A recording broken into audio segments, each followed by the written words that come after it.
네. 자, 우리 이제 그 물건을 검색할 때 기한 옥션에서는 우리가 이제 권리 분석을 빨리 해야 되는 경우들이 있잖아요. 이제 권리 분석을 여러분들이 이제 공부하는 데 있어서 뭐 한 그 몇 개월씩 걸리는 분들도 계시지만은 권리 분석은 이제 그렇게 오랫동안 투자할 만한 성질의 것이 아닙니다.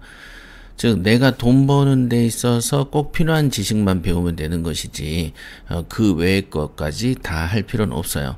그러니까 우리가 이제 택시를 타면 택시 기사를 부르는 능력이 있어야 되고 돈을 지불하는 능력 있어야 되겠죠. 그 정도면은 목적지까지 가게 되죠. 그죠? 그런데 우리가 택시를 정비하는 것이 직업이라면 택시를 해체하거나 분해해서 원인도 고치고, 고장난 거를 고칠 수 있고, 새로운 부품을 갖다 낄 수 있는 능력이 있어야 되는 거죠. 그러면 경매 투자자한테 있어서의 권리 분석이란 건 뭐냐면은, 내가 투자하는데, 내가 추가적으로 인수할 것이 있는지 없는지만 알아보면 되는 것이죠. 이게 핵심이에요. 그래서 이렇게 보면은 이제 그 일반적인 경매 투자에서 가장 스트레스가 되거나 가장 부담이 되는 경우가 뭐냐면 여기에 있는 임차인들이 이렇게 많이 있다.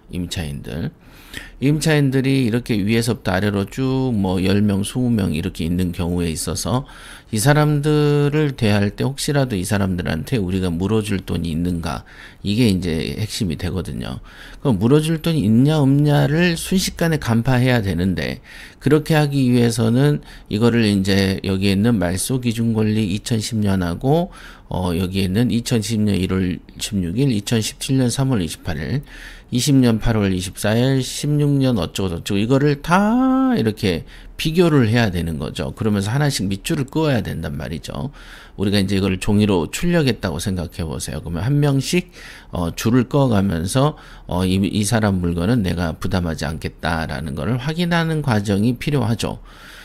그런데 이거를 언제 이렇게 하겠습니까? 여기에서는 예를 들면 가나다 순으로 이름이 우린 적혀 있죠. 가나다 순, 그 다음 노씨, 류씨, 마씨, 문씨, 배씨, 서씨 이렇게 되어 있습니다. 그래서 기한 옥션에서는 이름이 가나다 순으로 되어 있죠. 기억 니은 순으로 되어 있고 그 다음에 이제 전입 일자는 막 섞여 있어요. 그렇지만은 우리가 쭉 봤을 때 어떻습니까? 말소 기준 권리가 되는 게 이제 여기 있는 을구 1번에 있는 2010년 2월 24일에 있는 근저당 이게 이제 말소 기준 권리거든요. 이 말소 기준 권리보다 앞서 있는 사람은 이렇게 밑줄이 꺼 있어야 되는데 노란색 줄이 없어요. 그러면 여기는 간단하게 말해서 우리가 물어낼 임차인이 없다라고 보시면 됩니다. 너무 쉽죠? 그 다음에 여기 2번도 보면은 임차인란이 공란이죠. 그러면 우리가 물어낼 게 없구나. 이렇게 보시는 거예요.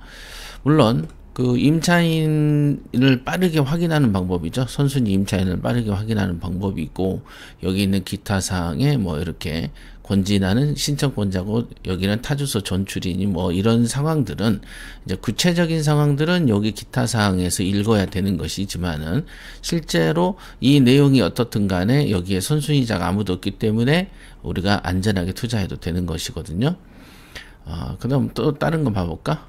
다른 거 봐보도록 하겠습니다. 아무거나 원주에 있는 거고요. 임차인 있나 봅시다. 임차인 현황에 없다. 이건 뭐 괜찮은 물건이죠. 권리분석상. 춘천에 있는 다세대 빌라인데요. 여기도 보면은 나름 건물이 두 동이 이제 좀 버려지다시피 하는 건데 보아하니까 이제 골프장에 있는 거 봐서는 이제 요걸 기대한 어떤 수요가 있는 것 같았어요. 그 다음에 임차인 현황에 보면 이해관계인이 없고 뭐 어쩌고저쩌고 없어요. 그러면 뭐 이런 것도 깨끗한 거죠. 그죠? 선순위 있는 게 뭐 하나 있으면 좋겠는데 예시를 들게 여기도 후순위죠. 그 다음에 여기도 등기부상에 있는 것보다 임차인이 후순입니다. 노란색이 안 쳐지면 무조건 걱정 없이 가는 거예요. 여기도 보시면은 여기는 임차인이 있네. 임차인 현황에 노란색으로 되어 있다. 그럼 이 노란색은 우리가 경계 신호가 딱 뜨는 사람인 거예요. 어쨌든 말소 기준 권리 2019년보다 2017년 2년이나 앞섰다는 거. 그 사람은 이런 경우를 이제 선순위라고 하죠. 선순위는 배당을 다 받을 때까지 안 나갈 권리가 있기 때문에 여기는 배당 요구를 하지 않았다는 것은 배당을 한 푼도 못 받는다는 거고, 그렇다면 낙찰자가 인수해야 되는 상황이 오는 거죠. 그러니까 이런 상황을 우리는 이제 그러면 이제 김정옥이라는 분에 대해서 이제부터는 집중적으로 어떤 사람인지를 조사해야 되는 거죠. 이런 상황에서는 보통 상황이 아닌 경우에는 그냥 넘어가면 되는 거죠. 여기 보면은 김정옥이 문의한 바 자기가 대표자라고 했다. 그럼 김정옥 씨는 채무자 겸 소유자인 합자회사의 무한책임 사원이기 때문에 요 경우에 회사의 대표로서 있는 거기 때문에 별도의 만약에 그 임차권 등기를 했다라고 보기는 어렵다고 볼 수 있겠습니다. 만약에 했다면 당연히 이거는 이제 법인의 대표이기 때문에 무상으로 살면 안 되는 거고요. 아마도 그가 임대차 관계를 주장하기는 어려운 사이일 수 있다, 이렇게 보시면 되고요. 이런 경우도 안심하고 입찰해도 된다, 이렇게 볼 수 있겠습니다.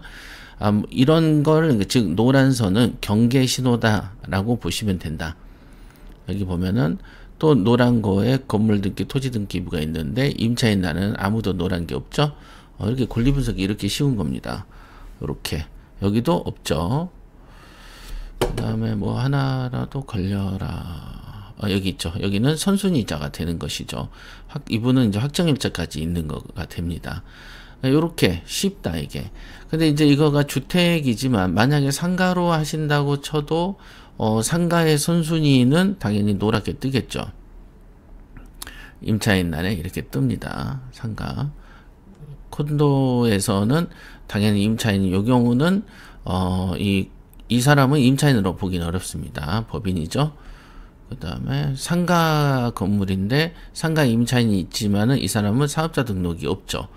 그죠? 주민등록에 해당하는 사업자 등록이 없다는 것은 아무리 이런 보증금이 있더라도 이 사람은 임차인으로 취급받지 못합니다.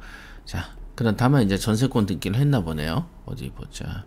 전세권도 후순위에 있기 때문에 이 사람은 이제 다 소멸되는 거가 되겠습니다. 그래서 빠른 권리 분석을 위해서는 임차인 현황란에 노란색 줄이 있는가 없는가를 살펴보는 것이 중요하다, 이렇게 말씀드릴 수 있겠습니다.